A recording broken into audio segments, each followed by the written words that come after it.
Hello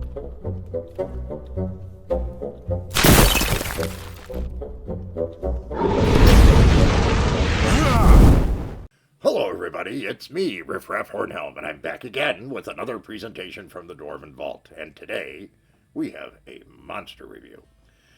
Now today's monster that we're going to talk about is the Screaming DEVILKIN.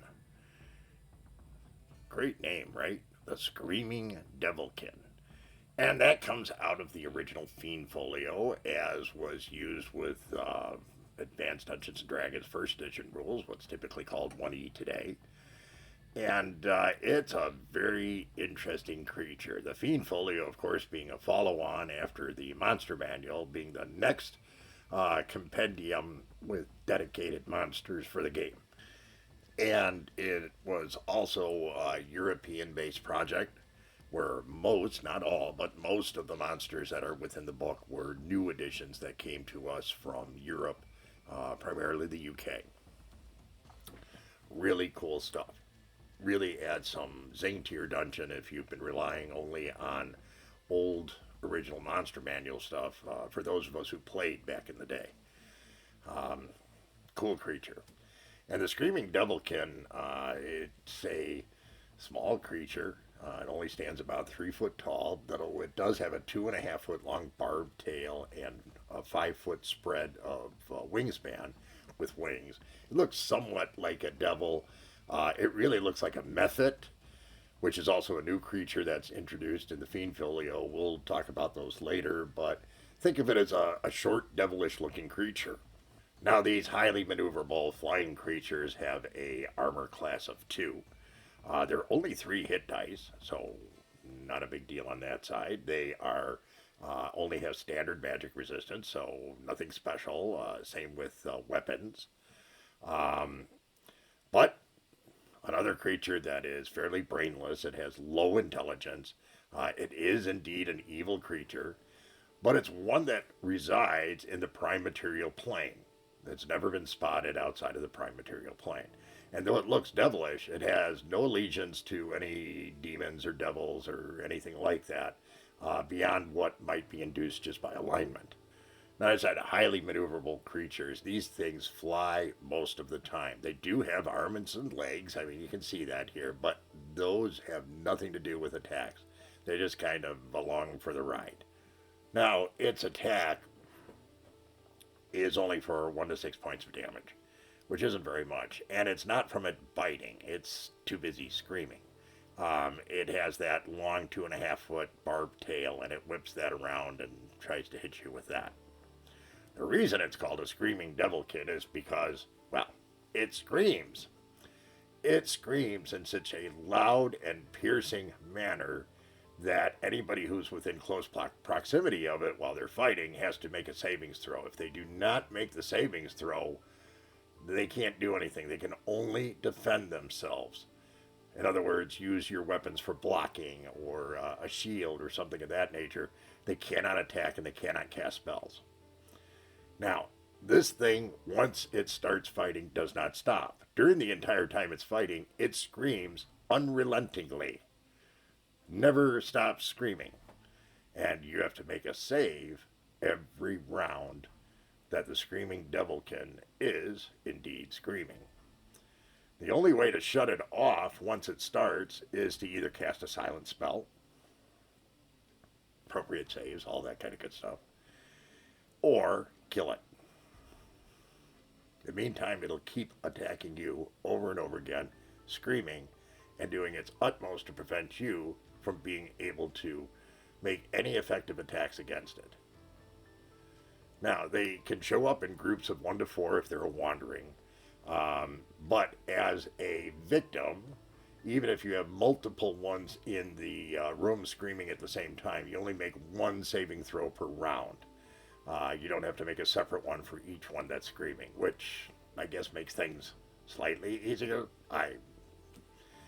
But a Screaming DEVILKIN can be a real nasty end to a day, and, you know, they can be anywhere in the prime material plane.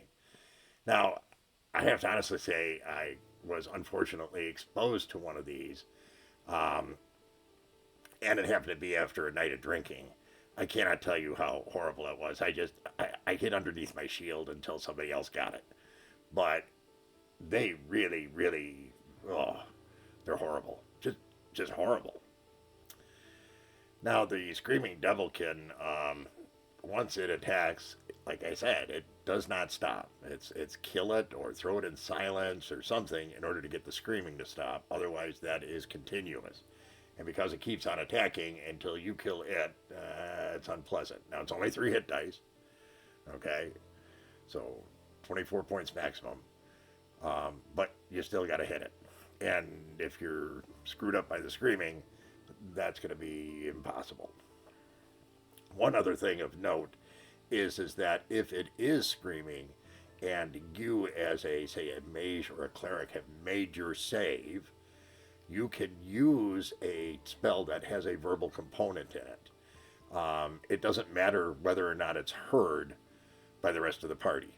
Otherwise, during this time when it's screaming, you cannot communicate with anybody. Shouting cannot be heard. Yes, obviously you could write it down or something like that, but in terms of communicating by voice or sound, it's impossible during the time that the screaming devilkin is screaming. What fun. Now, to us dwarves, like I said, have we run into these? Yeah, yes, it's happened. Not just me and my problems with the screaming while I was hungover. And a few of my dwarven colleagues or contacts and so forth said, yep, we've run across these. It's really nasty when you do. We don't like creatures that make lots of noise. We all drink a lot, so it's not something that's pleasant to run into. But it was very, very infrequent. One thing about these is they're not all over the place, and I would be surprised if you run into more than, say, 1 or 2. But as dwarves, have we? Yes, it was unpleasant. It's not that the dwarves don't end up winning, I think it was in all cases, but it's how unpleasant it is through the whole process. So, of course, it doesn't necessarily mean it's that way in the gaming world, and we went out to the gaming world and asked our greater Hornhelm community about, you DMs and you players, what do you think of the Screaming Devilkin? Surprisingly, on the DM side, I ran into more people who had used this than I thought, and they all really liked it. They thought it was a lot of fun, even though it was a very low hit dice creature and so forth. They had a tendency to rank this about a 3 to a 4. They said it really screwed up their parties when they used it as an encounter. Mainly because nobody likes an encounter where there's something screaming so loud and unpleasantly that they can't hear themselves think or make good decisions and things like that. So they thought it was kind of fun to watch the characters scramble. And they came back with a higher ranking than I thought, a 3 to a 4. I think that might be a little bit high myself, but okay, that's what I was told. And of course, you go out to the greater player community and say, what about you guys? You ever fight one of these things? They came back even higher. They gave it a 3.5 to a 4.5. And I was surprised by that, but I imagine being on the receiving end of this would be very, very fraught. Something you definitely would not like to do. And okay, I get it on that basis. Certainly when in my real encounter with the Screaming Devilkin when I was drunk, or not drunk, but hungover. Well, I may have been both. It's possible. But it wasn't a good outcome, that's for sure. I didn't like it one bit. But all in all, a very interesting creature and a fun one, I think, to throw at your party. Anytime you have something loud going off, I've had parties stuck in like a bell tower with the bell going off and whatnot. It really tends to throw them off their game. So I could see this being a nice interruption, irrespective of what the level is, because of how effective that screaming is. You can go up against high-level mages who can't say or do anything because they're so whacked out by the screaming, and it keeps them from doing anything. Works just as well on a first level character as it does on a 20th level character. Think about that. So that, my friends, is the Screaming Devilkin. We hope you found today's presentation to be interesting, educational, amusing, all that kind of good stuff. If you did, please be so kind as to leave us a like. Consider subscribing if you haven't. By all means, drop us a comment, share with your friends, but most of all, come back and see us again real soon. We thank you so much for your kind support. Take care, everyone, and remember, dwarves rock!